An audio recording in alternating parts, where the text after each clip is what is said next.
Sư phụ, hãy đợi tôi ở thị trấn Cao Nhai một chút, tôi sẽ đuổi kịp các người. Xe máy quay đầu và đi về hướng thị trấn. Võ Tòng gọi cho trưởng làng.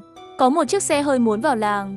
Võ Phúc Ngân nghĩ rằng Võ Tòng đã mua một chiếc xe hơi để trở về làng và Võ Đại Lang còn đưa vợ mới của mình đến. Như vậy không chỉ phải bắn pháo mà còn phải đánh trống, gõ chiêng, treo cờ và nhảy múa. Càng nghĩ càng thấy có lý. Chú ơi, chú nói quá phóng đại rồi. Hiện tại cháu của chú có tài sản hàng triệu tệ à? Vậy cậu ta làm sao mà đi xe máy? Cậu ta có một chiếc xe tải lớn và 2 chiếc xe chở nông sản. Có một chiếc máy xúc và một chiếc máy đào, có tài sản hàng triệu. Còn 10 ngày nữa, lần đầu tiên món dưa cải muối chua trong thùng sẽ ra lò. Lần này thu nhập sẽ có hơn 1 triệu. Cháu tôi chắc chắn sẽ mua xe hơi. Tài xế của chiếc taxi đã vào đường chính của thị trấn Cao Nhai, không thể bình tĩnh vì cảm thấy quá sốc. Chú ơi, chú chắc chắn không nói láo chứ? Cậu có nghĩ tôi giống người nói láo không? Con gái của chủ tịch huyện đang làm giáo viên ở trường làng chúng tôi, nhận mức lương 500 tệ mỗi tháng. Nếu nói ra, người ngoài chắc chắn không tin. Mắt tài xế taxi bỗng chốc tròn to lên. Chú ơi, quê tôi cũng ở huyện Hoàng Nguyên. Chú nói dối tôi. Con gái của đồng huyện sao có thể dạy học ở trường tiểu học làng chú? Sư phụ, Đại Lang không nói dối, cậu không tin thì lái xe vào xem. Khuôn mặt tài xế xe taxi dần trở nên nghiêm túc. Người này nói giống như thật, không chờ Võ Tòng nữa, anh cũng muốn tự mắt thấy làng này như thế nào. Xe đi vào Lương Sơn Bạc. Trưởng làng Võ Phúc Ngân dẫn đầu một đám người, đánh trống, đánh chiêng, đốt pháo. Chào mừng, sư phụ vất vả rồi, cháu trai tôi đi xe máy không thuận tiện để lái xe về. Làm phiền anh chạy một chuyến rồi, để tôi quàng khăn đỏ cho anh. Tài xế xe taxi cảm thấy chân mềm nhũn. Chưa từng thấy ai mến khách và nhiệt tình như vậy. Cái này không tốt nhỉ? Tôi chỉ chở khách vào đây thôi. Tài xế cũng là người Hoàng Nguyên. Người trong làng buộc vải đỏ lên xe, quàng vải đỏ lên người tài xế. Đó là lời chào nhiệt tình nhất. Phúc Ngân, đây là ý kiến của Võ Tòng à? Hi hi, anh hai, điều này sẽ làm Võ Tòng phấn chấn hơn. Xe mới đến rồi, anh đã đưa người đến rồi à? Cái này không phải đúng lúc à? Tài xế xe taxi cảm thấy căng thẳng trong lòng. Chiếc xe mới của cháu ông à? Hiểu lầm rồi cha nội ơi. Này, ông trưởng làng ơi, tiếng pháo lại vang lên một loạt. Tiếng gõ trống và chiêng lại vang lên. Tiếng lái xe taxi bị chìm trong tiếng hô, đám đông nhường đường để lái xe đi qua. Trong lòng Võ Đại Lang ban đầu mơ hồ, nhìn thấy cảnh chào đón này không phải mơ hồ, muốn rơi nước mắt. Đây mới gọi là sống một lần, đánh trống, đánh chiêng, phóng pháo, tiếp đón ông ta và đưa em Lý về làng, sắp xếp ăn tại ngôi nhà cũ. Cháu tôi đã cố gắng rồi. Lý Quế Hoa cắn chặt môi, mặt đỏ bừng, nhớ lại 25 năm trước, khi cô ấy lấy chồng, bên nhà trai đã đón cô ấy bằng xe chở hàng bằng lửa. Nhưng hôm nay, người trong làng đánh trống, đánh chiêng, phóng pháo chào đón cô ấy. Đại Lang, mọi người làm quá rồi. Quế Hoa, người trong làng chúng ta giờ đây rất nhiệt tình. Tất cả đều theo Võ Tòng để làm giàu. Theo ông trưởng làng làm việc đều có một tâm. Mọi người chào đón em. Hảo, Đại Lang, Hảo. Lý Quế Hoa rơi nước mắt tràn đầy mặt.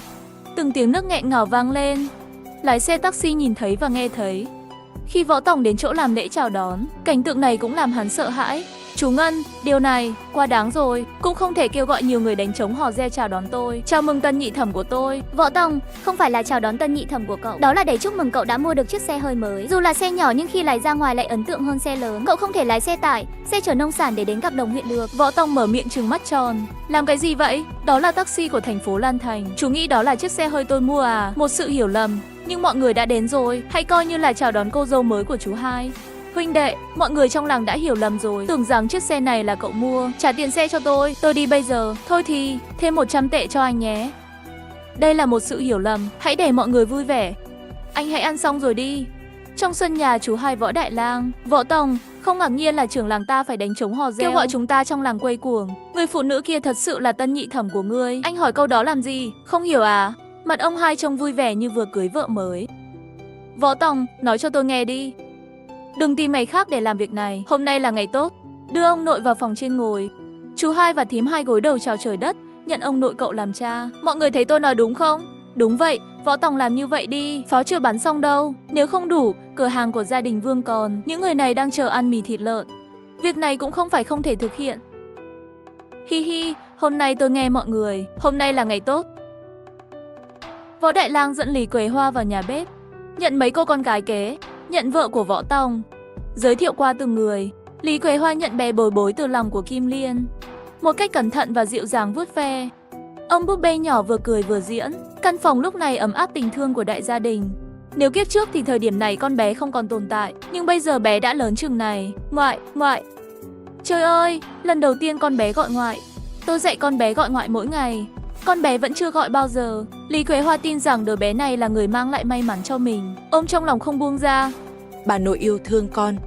Võ Tòng vừa mới vào, nhìn thấy Lý Quế Hoa ôm Bối Bối và nói câu này, trong tâm trí và cơ thể có một cảm giác ấm áp tràn vào. Chú hai, ban đầu không có sự sắp xếp như vậy, nhưng mọi người thấy cơ hội hiếm có, mọi người vui mừng. Tôi chỉ muốn hỏi chú, nhân cơ hội này, bái lạy trời đất và nhận vợ mới được rồi. Con Lý Thẩm, thím hãy chính thức làm tân nhị thẩm của chúng tôi.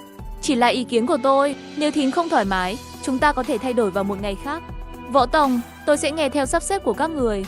Câu này tạo ra cảm giác ấm áp trong lòng của Võ Tòng, muốn tràn nước mắt ra từ trong đôi mắt. Dượng ơi, hay lái xe 3 bánh chạy đến thị trấn một chuyến, làm mấy thùng bia lon, mua thức ăn nấu sẵn với 100 tệ, các loại rau ăn kèm, mua thêm vài cân bún, mua 10 cân đậu hũ.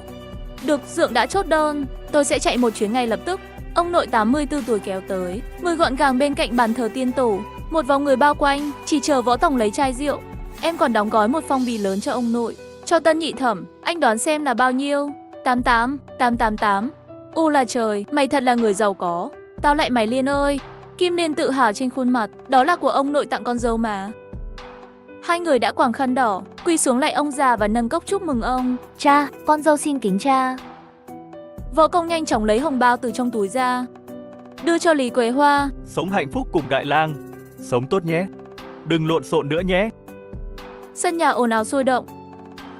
Người phụ nữ này trông thân thiện, là một người phụ nữ tốt, quan tâm đến gia đình. Võ Tòng là người đưa cô ấy về, có thể không tốt sao? Đó là kết quả tốt của Võ Tòng trong nửa năm qua. Chúng ta hy vọng Đại Lang sẽ sống tốt sau này. Đàn ông tốt cần có người phụ nữ tốt chăm sóc. Đại Lang sống hạnh phúc. Đó là tài năng của Võ Tòng.